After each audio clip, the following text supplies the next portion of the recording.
Não, sei que você ia vir aqui. Pode pôr. Eu já estava aberto.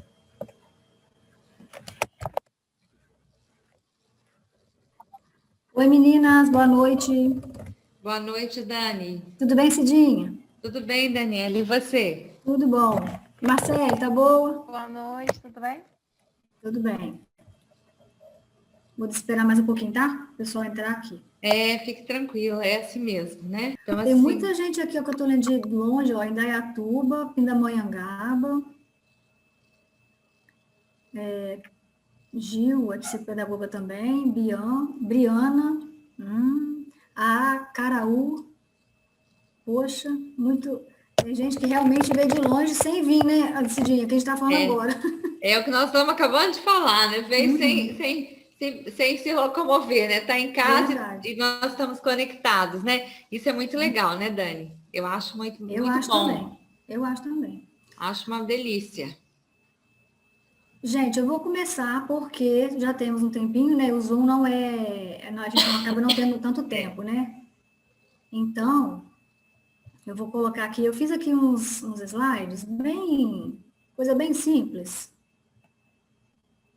Para eu compartilhar aqui com vocês.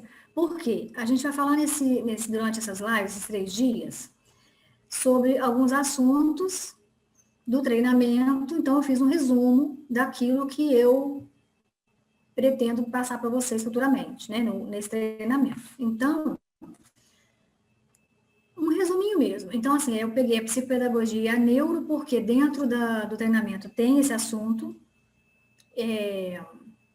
Amanhã tem a participação da doutora Maria Amin, né, que é uma neuropediatra de Belo Horizonte, e ela também deu aula, né, nesse treinamento sobre os transtornos de aprendizagem na visão da medicina, né, da neurologia.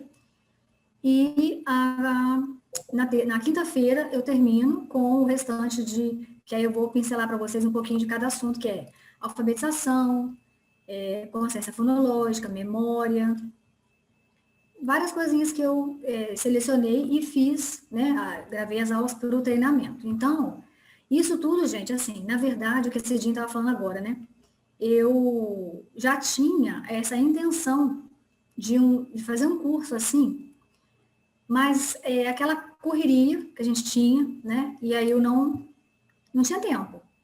Então, nos dois últimos anos, eu fiquei mais apertada ainda com a escola, né? Eu trabalho com consultório, mas eu fiquei mais apertada com as escolas. E não tinha condição de gravar, eu não tinha condição de parar para fazer isso. Então, assim, já era uma intenção minha.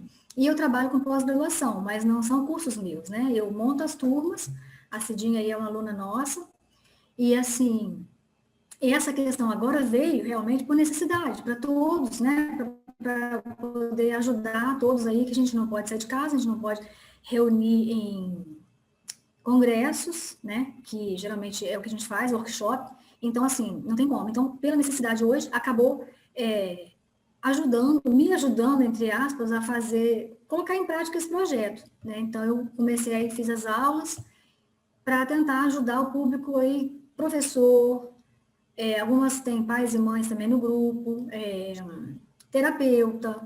Então, assim, eu estou começando com essa pinceladinha hoje, dentro desse assunto, mas, na verdade, durante o treinamento terão outros. Isso aqui também não é tão voltado só para o psicopedagoga e para o neuro, não, porque quem fez ou quem faz aí a psicopedagogia sabe que tem muitos testes, na verdade, todos os testes que nós psicopedagogos usamos são testes que vieram da psicologia. Então, a psicopedagogia não tem uma coisa própria. Então, a gente acaba usando, né, das áreas afins. E aí, nisso, o professor também se beneficia, porque o professor pode usar os mesmos materiais, quase os mesmos, vamos dizer assim, né? Porque o professor não pode usar um material clínico na sala de aula. Aí precisa realmente fazer um curso, porque tem a questão de algumas escalas que a gente aplica, isso tudo lá no treinamento está bem explicado. Mas o que eu quero dizer é que essa pincelada abrange também o professor, apesar de eu ter selecionado para hoje o tema da psicopedagogia e da neuro, tá?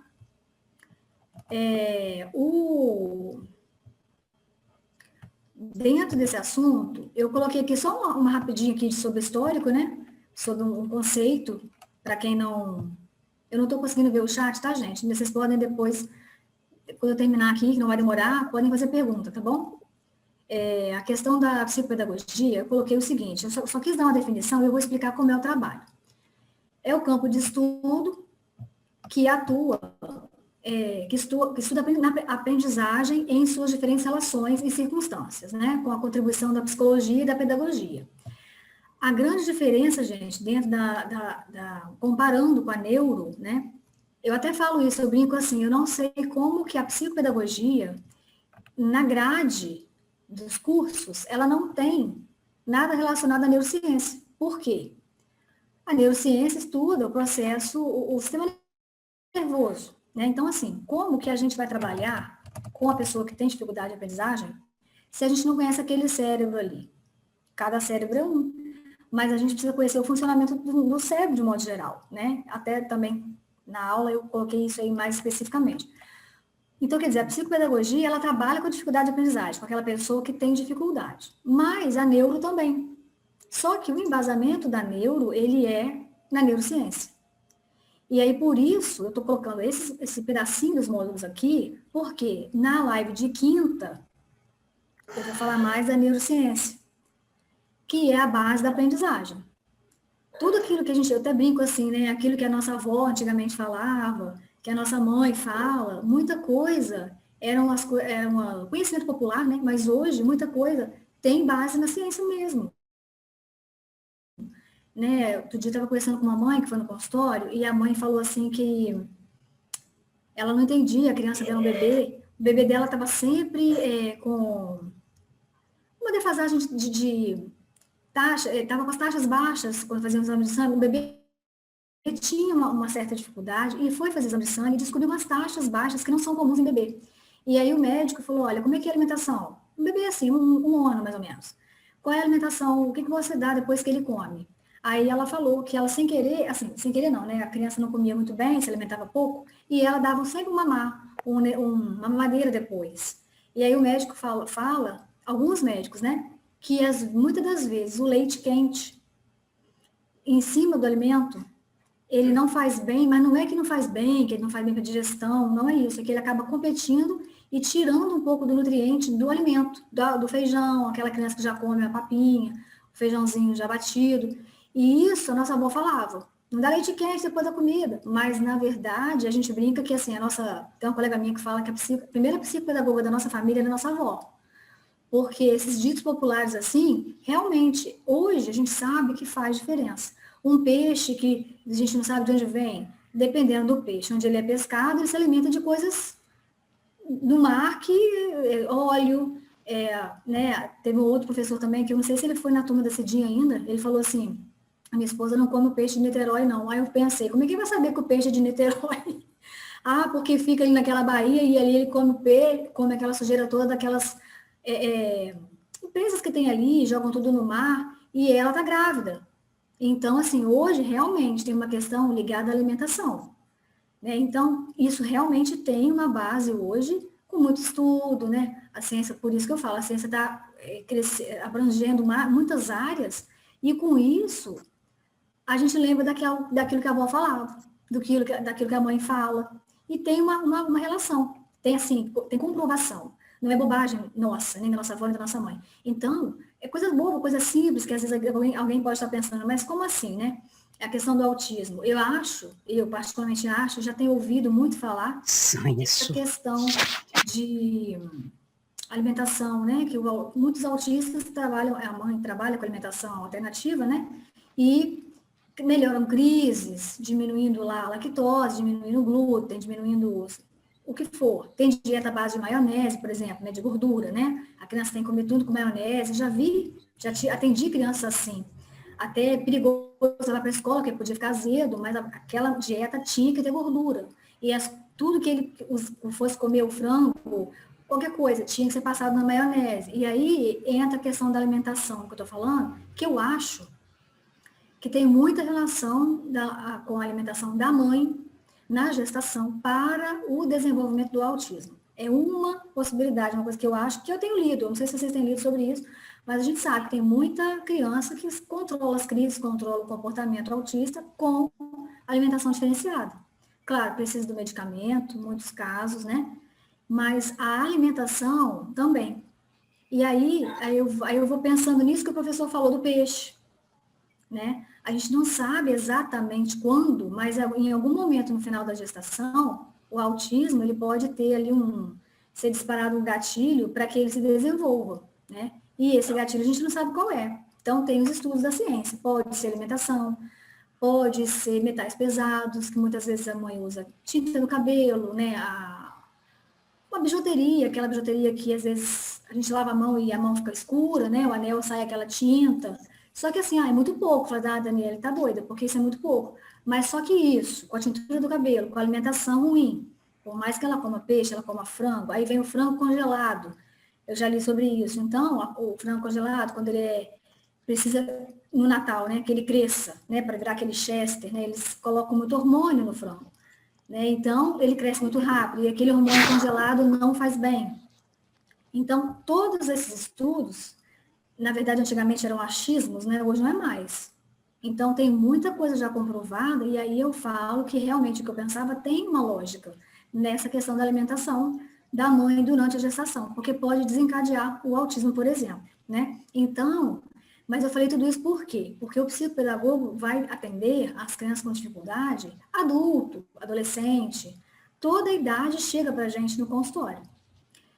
Algumas idades chegam mais. Por exemplo, né, criança, nós somos mais procurados por mães de criança, porque a escola encaminha, adolescente. O adulto é mais difícil, o idoso é mais difícil, mas é um trabalho também da psicopedagogia e da neuro. E aí eu falei de tudo isso um pouco aqui, por quê? Porque quando a gente pega uma criança ou um adolescente com qualquer dificuldade, você vai fazer uma anamnese, você vai buscar saber a história daquela pessoa. E aí a gente vai encontrar um sono difícil, uma alimentação difícil, um atraso quando nasceu, no andar, no falar. Então, tudo isso a gente precisa, vamos falar assim, pegar um pouquinho de cada área. Não é entender de tudo, porque a gente nunca vai entender tudo. Mas a psicopedagogia, ela está dentro, cercada de várias áreas que a gente precisa entender um pouquinho. Como eu falei agora, de onde saiu essa questão que eu estou falando de alimentação? Para que isso é importante? Porque se eu recebo uma criança com uma síndrome, ou uma criança com qualquer necessidade especial, eu preciso saber como é o cotidiano dela. E se eu entendo do desenvolvimento infantil, quando a mãe fala, ele falou muito tarde, ele falou com 3 anos, por exemplo. Realmente foi muito tarde. Não é porque eu não sou fono que eu não preciso saber disso. É muito tarde, sim. Mas tem médico que não vai falar isso. Não. Com 3 anos, ele vai falar. Eu já peguei muito caso assim. Que o neuro falava assim, não, 3 anos ele vai falar. Fala com a mãe, né? Não, mãe, dá um tempinho que ele vai falar. Só que a janela de oportunidade no cérebro, principalmente pela questão do desenvolvimento da fala, a fala é um marco. Se ela não aconteceu no tempo previsto, tem alguma coisa. Então, para a medicina, algumas coisas são diferentes do que do nosso olhar. A psicopedagogia, por exemplo, a gente entende que quanto mais cedo, melhor tudo. Porque a gente vai fazer a intervenção e aí eu preciso entender um pouquinho de cada coisa, né? Do desenvolvimento infantil, eu preciso entender muito, porque a psicopedagogia a base é o desenvolvimento humano. Então, eu preciso saber as fases que a criança precisa passar, aquilo que ela não passou. O que me interessa é saber aquilo que ela não passou. Porque o que ela fez, ela já fez, né? Então, aquilo que ela não fez, e por que não fez? Então, a psicopedagogia precisa desses olhares nossos. Dani. Oi. Só me licença. Tem uma colega que diz que ela não está ouvindo nada, escreveu no chat. Como vocês não têm acesso ao chat, chegou a mensagem. Então, eu não sei se tem como melhorar para ela. É uma colega que escreveu que ela não está ouvindo nada. Como é que ela chama? E agora? Foi a última mensagem. Vocês viram? Alguém mais viu? Será que ela não está com o microfone fechado? Ela disse que ela já saiu e entrou. Eu não consigo ver o nome dela. Ela disse que saiu e entrou e não consegue nada. E não consegue. Não está aparecendo o nome dela. Aparece só o número de um telefone. Agora, tem que ver que, às vezes, quando a gente entra, a gente tem que habilitar o áudio. Ela precisa clicar nesse microfonezinho, porque ali, às vezes, vem uma mensagem assim, ligar pela internet. É o que a Marcela acabou de falar, né, Marcela? Eu acho que é isso. É com ela lá mesmo, porque aqui não é, não. É porque aqui todos nós estamos conseguindo ouvir. Então, se fosse algum problema no áudio da Daniela, apareceria. Provavelmente, no entrar, tem que clicar para poder atualizar e o som entrar. Ela já saiu, já entrou, né? Já. Obrigada, viu, Dani? Nada. Obrigada você. Mas tem caso fosse um problema aqui nosso, tem o pessoal da equipe... Vai querer um pãozinho agora? Aí escutando e, de repente, ele... Não.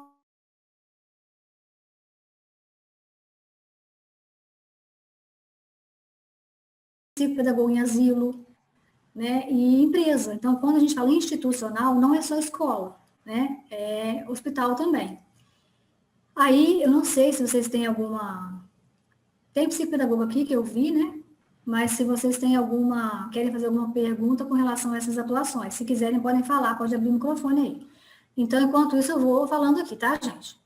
Então, essa questão da atuação da psicopedagogia, por exemplo, no hospital, o pedagogo geralmente trabalha na brinquedoteca, com aquela criança que está internada, ele faz um trabalho ali. Tem uma lei, que acho que foi de 2015, não tenho certeza agora, que ela meio que proíbe a brinquedoteca no hospital, porque os brinquedos não são brinquedos da criança, né? São brinquedos que ficam lá.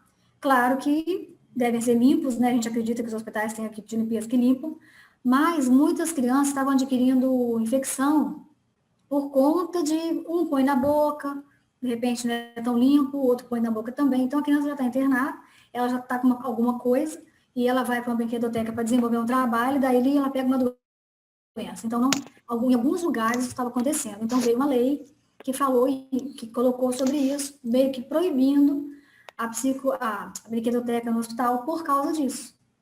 Mas a atuação do psicopedagogo no hospital é voltada para a brinquedoteca. Não é a criança hospitalizada e esse profissional vai lá e aplica uma prova. Não é isso. Isso é dever da escola, né? Até mesmo de um professor de sala de recurso. Eu trabalhei com sala de recurso aqui e tinham colegas minhas que tinham crianças matriculadas na sala de recurso delas, que a criança internada, muitas das vezes com algumas paralisias, algumas situações bem graves, bem severas, e não ia à escola. E essa professora da sala de recurso, ela levava a prova para ser feita na escola, com autorização, com tudo certo. Então, não é isso o trabalho do psicopedagogo na escola, não, no hospital, não, tá? Agora, em relação à empresa, não sei se você já sabe que tem algum psicopedagogo empresarial, né? As instituições que também abrangem a empresa, o psicopedagogo trabalha no RH, o psicopedagogo institucional trabalha no RH ou na escola, ajudando, mediando o professor. Não é a mesma coisa que o professor de sala de recurso. Tem escola que tem professor de sala de recurso e tem o psicopedagogo institucional. É raro, mas tem. Mas o trabalho é diferente. Porque o institucional vai orientar a família, orientar o professor, e o professor especialista na sala de recurso vai trabalhar com a criança com dificuldade, tá? Eu coloquei aqui só uma curiosidade que a psicopedagogia surgiu na Europa em 1946, quer dizer, no Brasil surgiu na década de 80, e é muito nova, né? Agora, a neuro é mais nova ainda. A neuro surgiu no Brasil há pouco tempo, e ela é uma ciência transdisciplinar. Espera aí que sumiu aqui meu negócio. Tá. E ela tem embasamento da neurociência aplicada à psicologia cognitiva, a pedagogia. Na verdade, gente, assim, é o que eu falei, a psicopedagogia ela não tem embasamento na neurociência. Então, como que pode um psicopedagogo, quando eu não tinha especialização em neuro, eu trabalhava com uma criança com dislexia. Eu fazia minha avaliação e fazia as intervenções. Só que muitas vezes eu não via melhora. E aí, mas por quê? A gente sabe, aí a psicopedagogia não te dá isso, né? No funcionamento cerebral, no lobo tal, no lado esquerdo ou direito, não fala isso a psicopedagogia, mas a neuro fala, porque ela tem embasamento na neurociência. E aí ela é muito mais completa. Porque se eu não tiver esse conhecimento, como é que eu vou atuar? Eu estou fazendo uma atividade aqui com uma criança, trabalhando a leitura dela, mas ela não precisa trabalhar só na leitura. Ela precisa ter consciência fonológica, ela precisa ter memória. Então, são várias situações que vão ajudar na questão de uma leitura, da aquisição da leitura.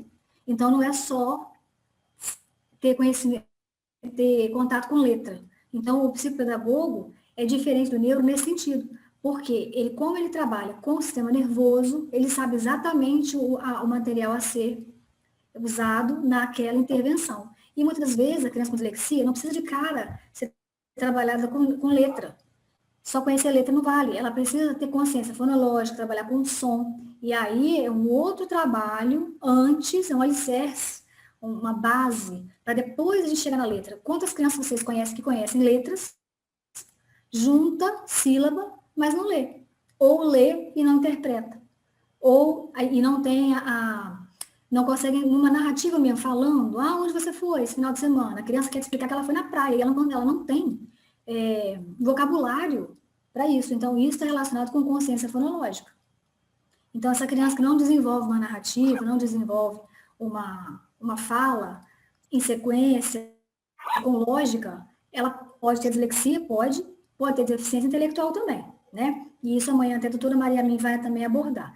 Mas o que eu quero dizer é que, muitas das vezes, essa criança conhece todas as letras. Se você apontar o alfabeto, ela vai falar todas de A a Z, mas não é só isso. Então, não é só isso que ela precisa. E aí você precisa ter o conhecimento da neuro, da ciência, para você saber avaliar, para poder saber fazer uma boa intervenção. Aí vocês podem perguntar, eu não trabalho com nada disso, eu sou professor, não tem nada a ver para mim. Tem a ver. Por quê? Porque se o professor conhece, entende um pouco, tem o conhecimento da neurociência, na sala de aula ele vai fazer total diferença para o aluno dele. Porque não tem como o professor também não conhecer o funcionamento cerebral. Uma vez me chamaram para dar uma palestra sobre reflexões acerca da alfabetização. Eu não sei se eu falei isso na sua turma, Cidinha, quando eu dei aula. Mas eu falei assim, tá bom, vamos falar sobre isso. Mas não adianta a gente ficar refletindo, a gente tem que ter a prática. E a prática vem se você tem conhecimento da ciência. Então, isso que eu acabei de falar para vocês, não é só saber letra. Não é só isso. Eu preciso ter consciência de sons, eu preciso ter vocabulário. Então, se a criança aprendeu a falar tarde, começou a falar com 3 anos e pouco, que o médico fala que é normal, né? Aí lá com 9 anos ela não sabe ler. É normal, porque a lei permite... lá no meio. A lei permite que a criança aprenda a ler até 9 anos, né? Isso é muito tarde. Aí, se o professor tem conhecimento da ciência, o que o professor vai fazer? Ele vai elaborar uma aula, não é para cada criança. Seria muito bom que o professor pudesse elaborar uma aula para cada criança, mas eu sei que não tem jeito, né? Eu também sou professora e sei que não tem como. Mas se você conhece o cérebro, o funcionamento dele, te ajuda, posso dizer, em 70% na elaboração da sua aula. Porque você pode envolver toda a turma de forma que todos aprendam da mesma forma, atingindo, da mesma forma não, porque os cérebros são diferentes, mas você vai atingir a todos, cada um vai aprender no seu momento e com o seu modelo de aprendizagem, né? Cada um tem uma facilidade, vamos dizer assim. Eu sou muito motora. Tudo uma aula que eu estou, uma palestra que eu estou, eu preciso escrever para poder, parece que entrar nas minhas caixinhas, na minha memória, né? Então, eu preciso escrever. Cada aluno seu é de um jeito. Ele precisa ver você falando, tem que ver uma aula, tem que ver um slide. Tem o outro que só precisa escutar. Para ele já está de bom tamanho, né? Tem aquele que vai escutar e vai anotar, não se perde. Ele consegue ter atenção compartilhada. E aí, por isso que eu falo, não tem como a gente não ter o conhecimento da ciência, da neurociência. Porque a gente está trabalhando, o professor está trabalhando com cérebros diferentes. Não tem cérebro igual, né? Não existe ser humano igual. Cada um de vocês aí, alguns estão gostando, outros não, né? Alguns estão questionando algumas coisas, outros falam, isso aí eu já ouvi, outros vão falar, isso não serve para mim, mas alguma coisa está ficando, alguma coisa da aprendizagem vai ficar. nem que seja uma palavrinha nova, hoje vai acrescentar para vocês. Mas o que eu quero dizer é que os cérebros são diferentes. Cada um aprende de um jeito realmente. Dani, desculpa interromper. É que como você não tem acesso ao chat, nós temos colega pedindo muitas vezes inúmeras mensagens para o pessoal mutar o som, porque está dando microfonia. Então, assim, a gente sabe que quando nós estamos conectados, às vezes, para alguém que está com uma questão de internet, quando a gente consegue manter o microfone mutado, melhora, né? Para a pessoa que às vezes não está com uma internet muito legal e tem chegado a mensagem o tempo todo. Desculpa, Dani. Tá bom, não tem problema não. Está vendo o chat? Desculpa, tá? Tá bom, foi bom você falar, porque eu não estou vendo mesmo. Aí quem puder fechar o microfone, por favor. Várias mensagens de uma colega pedindo, sabe? Para mutar o áudio, né? Que estamos te ouvindo, para a gente deixar o som mutado, porque ela está com problema de áudio. Tá.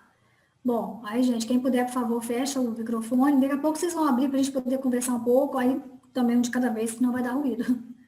Bom, então, gente, essa questão da neurociência, hoje, para o professor, eu acho indispensável. Foi quando eu falei com vocês aqui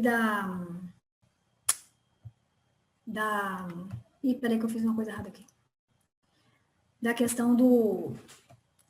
Por que a gente precisa ter em mente a questão da neurociência? E lá na palestra me chamaram para falar de alfabetização, e aí eu sugeri falar de neurociência. Aí falaram para mim, não, o professor não quer saber de neurociência, não. Então, aí fica complicado, porque já tive professor que já me falou assim, não vou fazer planejamento adaptado, não. É muito difícil. Né? Não dá para fazer para cada criança que eu tenho com necessidade especial. Eu não posso fazer 5 planejamentos diferentes, não posso fazer para Down, para autista, para o cego. Não posso, não consigo. Então, se ele conhecesse o funcionamento do cérebro, ele ia fazer um planejamento rico para todo mundo, ele ia envolver todo mundo na aula dele. Numa aula, por exemplo, de psicomotricidade, a gente não consegue colocar a criança com necessidade especial também na aula, porque está brincando. Né? Psicomotricidade vai brincar com o corpo. É uma educação física, vamos dizer assim, na educação infantil, a psicomotricidade, né? Ela não vai brincar? Ela vai brincar, ela vai pular, vai fazer bambolê, vai pular corda. Você está desenvolvendo um monte de coisa. Então, por que não trabalhar o lúdico com a base na neurociência, conhecendo o cérebro de cada um, mesmo a criança tendo dificuldades de aprendizagem? Todos vão chegar em algum lugar. Não vão aprender da mesma forma, não vai ser nada igual, mas eles vão aprender, sim, vai acrescentar para eles. Bom, eu selecionei aqui só esses 3 pontos aqui, tá, gente, no slide, porque não dá para falar tudo, né, a gente não tem muito tempo. E eu quero saber agora de vocês, se vocês querem fazer alguma pergunta. Se eu falei, queria que eu desenvolvesse mais alguma coisa. Podem falar. Agora podem falar.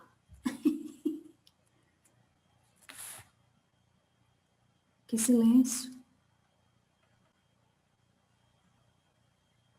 Fábia, eu acho que eu te conheço em algum lugar.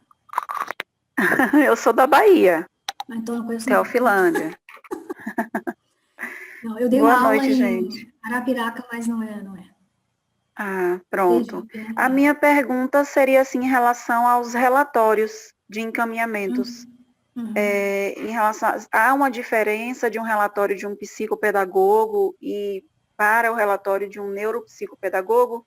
É claro que a gente fica embasada em tudo isso que você trouxe para nós, na questão da neurociência, do aprendizado em relação ao conhecimento de como o cérebro funciona, mas na descrição do relatório, tem algo aqui que seja bem pontual, que a gente precisa não confundir para não estar fazendo um relatório do mesmo jeito? Na verdade, o relatório é diferenciado pela aplicação dos testes. Então, por exemplo, na psicopedagogia, a gente não aplica alguns testes que a gente aplica na neuro. Todos os testes que eu estou falando aqui, gente, são testes abertos, testes para todos, até para professor. Não são testes restritos. Quando é restrito, é para um profissional só e nós não podemos usar.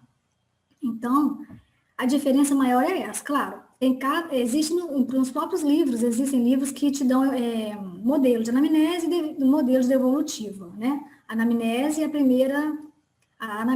a primeira consulta com a família, onde você vai colher os dados. A devolutiva é a última, né? Quando você vai devolver para a família a avaliação que você fez. Então, a diferença é na aplicação dos testes, porque a psicopedagogia vai usar alguns que a neuro não vai usar. Os da neuro, eu acho até, eu sou suspeita para falar, mas assim, como hoje eu tenho usado muito mais os da neuro, então eu quase não uso mais a maletinha de Piaget, ela é excelente, usei muito, tem caso que eu uso com criança pequena, mas se for uma criança maior de 6 anos, eu já não uso mais, porque existe uma coleção neuropsicológica que a gente pode usar e que me dá testes mais em qualidade, em quantidade melhores, entendeu? Aprofundados, né? Mais aprofundados. Por exemplo, a psicopedagogia não vai avaliar a atenção especificamente. O psicopedagogo não usa um teste específico para atenção. Já o neuro usa um teste que se chama TAC, que é a atenção compartilhada, teste de atenção compartilhada. Existe o teste de trilhas, que é um outro teste também de atenção. E isso não tem na psico. É um teste da neuro. Então, a diferença maior é na aplicação dos testes, no nosso conhecimento. Agora, uma coisa que a gente tem que ter cuidado, que eu tenho percebido, são alguns cursos de psicopedagogia que oferecem pós em psico e neuro, tudo junto. Não tem condição, porque eu estou falando porque eu fiz as duas. Então, é tudo diferente, não tem como. Não existe, pode ter matérias comuns? Tem. Umas 2, talvez 3, eu posso dizer. Mas a maior parte não tem nada a ver. Então, não tem como você fazer... Uma vez a pessoa me chamou para dar uma aula e falou, é um curso de psicopedagogia e de neuro e a primeira aula vai ser comum.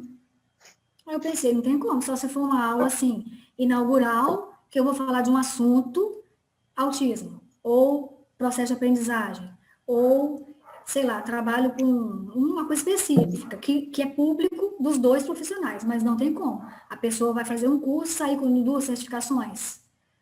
Até porque são números diferentes, né? A gente não tem conselho, mas a gente tem o CBO, né? O Código Brasileiro de Ocupação da psico e da neuro. Então, se são números diferentes, são diplomas diferentes, o conhecimento é outro. Então, o que se diferencia mais, Fábia, é realmente na aplicação de teste. Agora, com o tempo no consultório, a sua prática, você vai aprimorando e mudando algumas coisas que não é problema. Então, por exemplo, o meu relatório já teve 5 páginas. Hoje ele tem 3. Né? Então, assim, a gente vai vendo coisa desnecessária, né? Na própria anamnese, tem livros que sugerem anamnese, né? Tem gente que faz anamnese. Eu já fiz anamnese de 2 horas com a mãe no consultório. Eu já estava até tonta, já não sabia nem para onde eu olhava, porque é muita coisa. Só que eu percebi com o tempo que eu podia eliminar pelo menos 2 páginas. E aí eu eliminar de folha, né? E poderia eliminar em 1 hora. Então, hoje, a anamnese vai até, no máximo, 1 hora. Mas isso é a prática, né? E também não impede de quem está chegando, né, pegar, assim, o básico. Porque, às vezes, numa fala da mãe, você tem 3 respostas já, que você não precisa mais perguntar. Né? Quando você deixa a mãe à vontade, você conversa com a família, e a mãe fala, às vezes, de separação. A gente não vai perguntar sobre isso. Mas a mãe acha importante falar, sentir segurança em você, e ela acha interessante falar, e ela vai falar da separação do pai, que a criança passou uma situação difícil, um momento muito ruim, a criança parou até de falar. Tem casos assim, a criança não tinha nada, mas a criança passou a apresentar um mutismo seletivo por conta de uma separação dos pais, acontece. E aí a mãe se sentiu à vontade, então aquela informação você anota, nem precisa perguntar. Isso a gente não iria de qualquer forma perguntar, porque isso aí é mais do psicólogo. Né? O psicólogo entra mais na situação familiar. A gente entra um pouco na questão de alimentação, de rotina, de sono. Né? Isso aí a gente até entra, mas né, não entra tão a fundo, porque aí mexe com outras áreas que até falei sobre isso numa aula aí, lá no treinamento. Então, a diferença maior seria essa mesmo, a aplicação de teste, e aí o relatório acaba sendo diferente. Entendeu? Muito obrigada. Nada. Meninas, mais alguém? Quais seriam os testes que o neuropsicopedagogo pode utilizar no seu consultório? O neuropsicopedagogo, geralmente, ele usa o TDE, que é um teste, chama TDE, Teste de Desempenho Escolar. Tem 2 TDE. Tem um mais simplesinho. Eu não estou ouvindo. Melhorou? Vou falar mais perto aqui. Melhorou? Vê. Não. Não?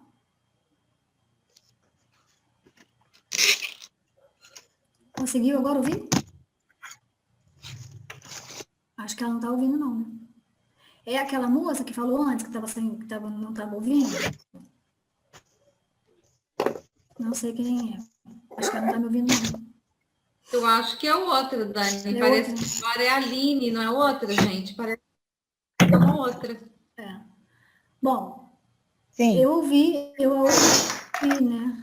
Tem gente agora que não está ouvindo. tem Tá. o microfone fechado. E aí... às vezes esqueci fechado. Foi eu mesma que fiz a pergunta, é porque deu algum problema aqui, eu não consegui ouvir a resposta. Tá. Tá. Então é a Aline, né, que está falando? Isso. Aline, repete a pergunta, por favor, para ver se eu não vou responder. Quais seriam os testes que o neuropsicopedagogo pode utilizar? O TDE, essa coleção neuropsicológica, ela é... Se você olhar o nome, você vai falar, a gente não pode usar. Por quê? É coleção neuropsicológica. Então, a gente entende que é do neuropsicólogo. Mas não é. São testes abertos, então a gente pode usar. Tá? Não são restritos. E aí, você, dentro dessa coleção, a gente usa o TDE... Não, o TDE não está nesse, não. É o teste de até compartilhar ataque, trilhas... Usamos o Torre de Londres. Eu falo sobre isso também no treinamento, coloco algumas fotos, eu coloco até valor para os testes dos livros, né? E a gente usa Torre de Hanoi, os 5 chances. 5 chances é um material eletrônico que a gente trabalha coordenação motora, avalia coordenação motora, e com isso a gente usa também o POP, que é um protocolo de observação psicomotora. Então, esses que eu estou te falando são os que eu uso, tá? Mas, de acordo com a Sociedade Brasileira de Neuro, a SBNPP, tem outros. Só que eu não tenho todos, né? A gente usa aqueles que mais você se adapta, que muitas das vezes é mais fácil a aplicação e que te dá um resultado melhor. Então, não adianta eu querer aplicar um teste caro, porque, de repente, eu não tenho nem público para aquele teste, porque também tem isso. Às vezes, a gente tem que ter 2 testes para um caso. Tipo assim, é uma criança que eu vou aplicar o teste até compartilhada. Só que, naquele teste, ele foi super bem, mas a queixa da escola ainda é atenção. Aí, eu vou e aplico outro, porque naquele ali, ele pode me dar um outro resultado. Então, a gente precisa ter, pelo menos, 2 de cada. É o que eu faço, entendeu? Esse TDE, que é o teste de desempenho escolar, ele é matemática. Ele hoje exige um TDE melhor, vamos dizer assim, mais elaborado. Ele é 500 e poucos reais, ele é caro. Só que ele é muito completo. Esse eu ainda não tenho. Eu tenho o TDE mais antigo porque me atende, até agora me atendeu. Porque também nessa coleção neuropsicológica tem 3 volumes. Tem esse de atenção, que é de função executiva, que avalia a função executiva, o que avalia matemática e o que avalia linguagem. Todos a gente pode usar. Eu tenho todos, eu uso todos. Então, esses que eu te falei agora são os mais usados, que eu lembrei agora, porque eu não ia lembrar de todos. Mas, às vezes, também, Aline, eu coloco o teste da psicopedagogia na hora de um atendimento que eu dou uma misturada, entendeu? Isso não é errado. Porque, como eu estou te falando, a gente precisa ter, às vezes, 2, 3 iguais, com o mesmo objetivo. Mas aquela criança não respondeu a um, você testa com o outro, depois testa com o outro. Então, em algum, ela vai te dar a resposta que você precisa. Então, não é errado você misturar. Eu hoje não uso tanto os da psico, porque eu tenho gostado mais dos da neuro. Mas quem é psicopedagogo não tem conhecimento da neuro, vai usar o da psicopedagogia. E vai conseguir o resultado que precisa.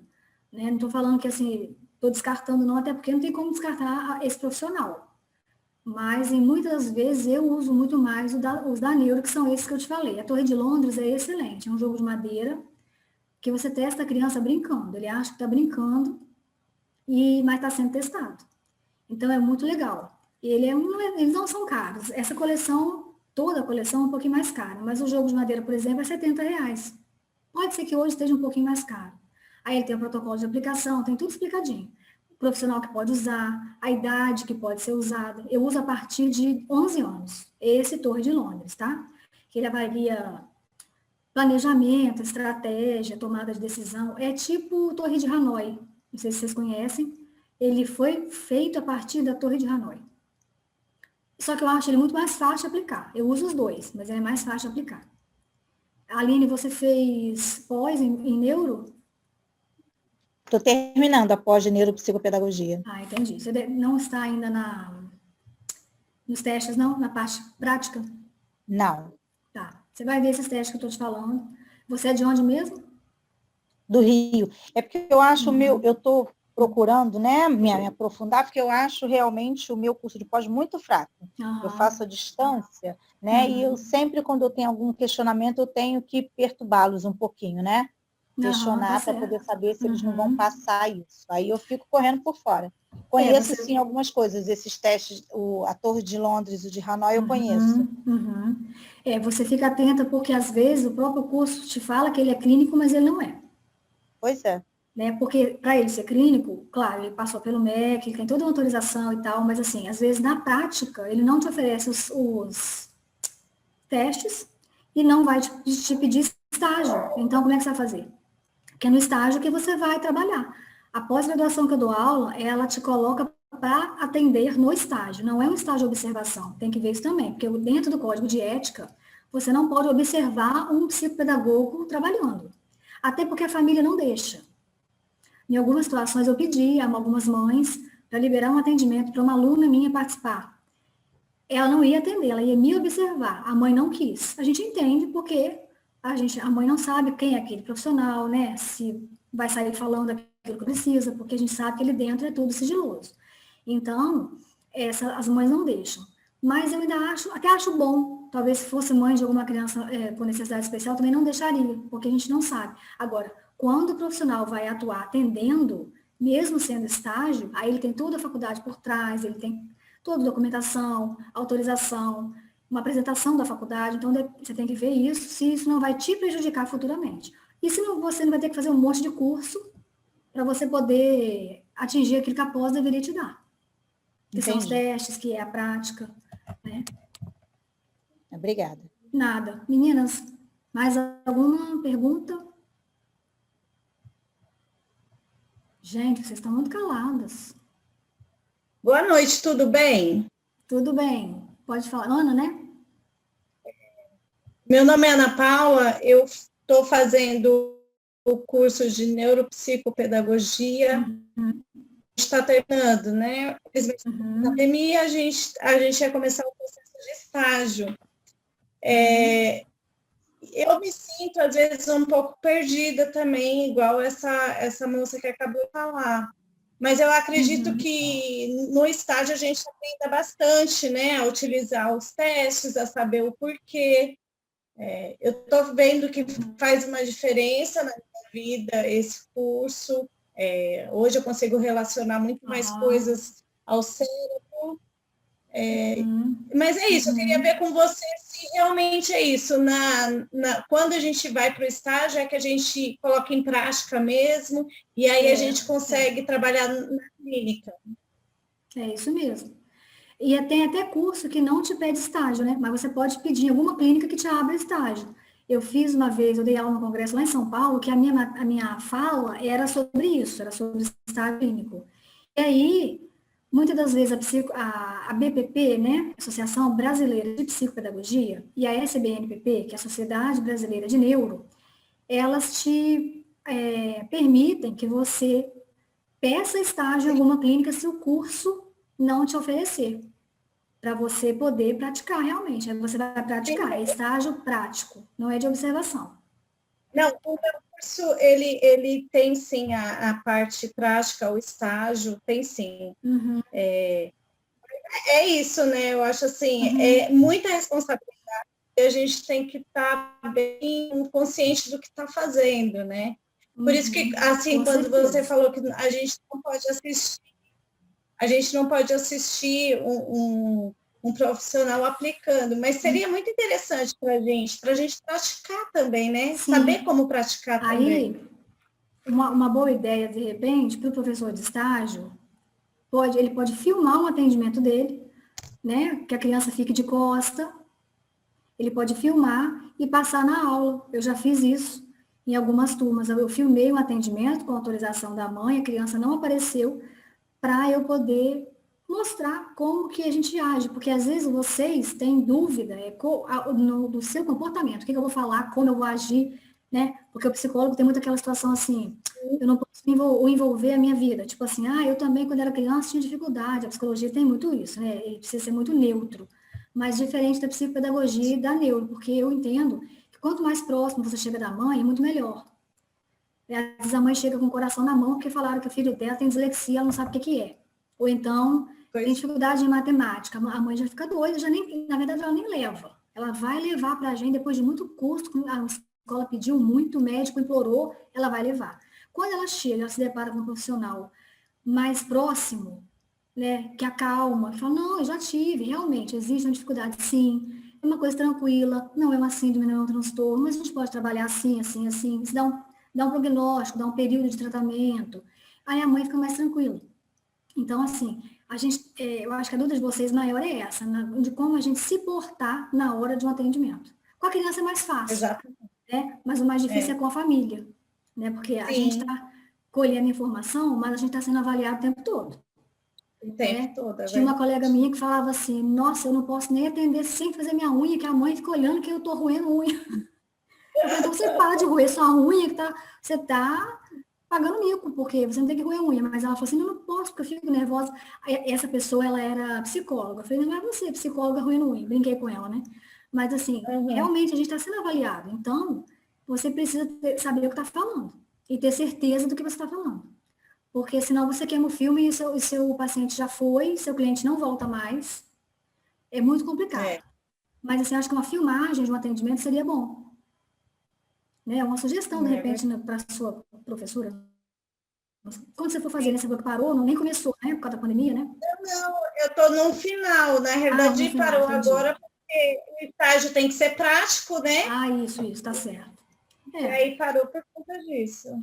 Agora, tem uma pessoa que perguntou se a clínica pode ser junto com a institucional. Pode, geralmente é a psicopedagogia clínica e institucional. Neuropsicopedagogia e a neuropsicopedagogia institucional. Tem faculdades que oferecem os dois. Às vezes junto, às vezes separado. Onde eu trabalho existe junto e separado, existe o combo. O combo é junto, né? Então, sim, a psicopedagogia pode ser clínica institucional e a neuro também. O que não pode é juntar a psicopedagogia com a neuro, né? Porque não é uma junção de duas palavras. Não é juntar metade de um profissional com metade do outro. Uma vez, quando eu vim morar aqui na minha cidade, eu liguei para uma escola e ofereci o meu trabalho, né? Eu estava começando, chegando aqui, e falei que eu era psicopedagoga, eu não tinha feito a neuro ainda. Aí o dono da escola falou assim para mim, não preciso não, eu já tenho a psicóloga e a pedagoga. Então, acho que ele juntou um pedacinho de cada profissional e fez o psicopedagogo. E não é isso. Então, a psicopedagogia, ela no Brasil chegou em 80, como eu falei com vocês. A neuro é muito mais nova. A neuro, posso dizer que tem uns 7 anos. Quando eu fiz, foi uma das primeiras turmas que eu fiz. Então, assim, vou colocar 10 para melhorar. Ela é muito nova. Então, ainda tem muita coisa em teste, muita coisa. Até tem uma professora da sociedade de neuro fazendo... Ela está elaborando um teste. Ela vai futuramente aí até lançar esse teste dela mesmo para a gente... Eu não sei se é qualitativo, quantitativo, não sei como vai ser, mas ela já falou isso para a gente. Ela está elaborando um teste que vai ser específico da neuro. E é muito bom para a gente, porque a gente não tem, né? Como eu falei, tudo nosso vem da psicologia, né? Ou da pedagogia. Por isso que o professor pode usar muito teste nosso. Então, é uma mistura mesmo das áreas, né? Tem uma pessoa falando aqui, Elaine, no módulo de estágio, o orientador passa todos os passos. Tem que ter autorização de estágio, isso mesmo.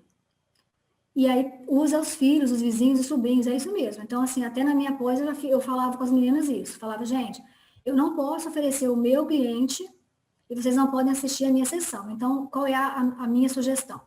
Nós vamos, até para o meu consultório, até para uma clínica que eu trabalhei, vocês vão e vocês vão levar o filho, ou o sobrinho, ou o vizinho, e na hora vocês vão trocar de criança. Eu avalio o filho da colega, a colega avalia o meu, entendeu? Para poderem aprender dessa forma, porque não tem como ser, como eu falei, é contra o estágio de observação. Foi engraçado que chegou uma colega que trabalhava numa escola, um bairro aqui mais distante, ela pediu a autorização de várias mães, a faculdade deu o papel, a mãe preencheu, ela chegou com uma van cheia de crianças para as meninas da pós avaliar. Foi muito engraçado, parecia uma van escolar. Chegou um monte de crianças para distribuir, né? Quem está faltando criança, que tinha criança, aluno que não tinha filho, não tinha sobrinho, foi pegando as crianças que chegou de van. Então foi muito bom. E assim, é isso mesmo, a gente tem que usar as crianças da vizinhança. Gente, olha, eu acho que o nosso tempo está acabando, eu acho que já até passou. E eu preciso encerrar aqui. Eu espero vocês amanhã, de novo. Amanhã eu vou fazer com a doutora Maria Amin e ela vai responder algumas perguntas que eu vou colocar para ela e vocês podem perguntar também dentro da questão dos transtornos. Então, hoje eu falei um pouco desses 2 assuntos que estão no treinamento, lá com maior material. E com certeza eu creio que vai ter um bom aproveitamento aí. Tá bom? Então, eu espero vocês amanhã. Alguém mais quer falar alguma coisa? Eu queria fazer uma pergunta. Posso? É rápida, prometo. Pode.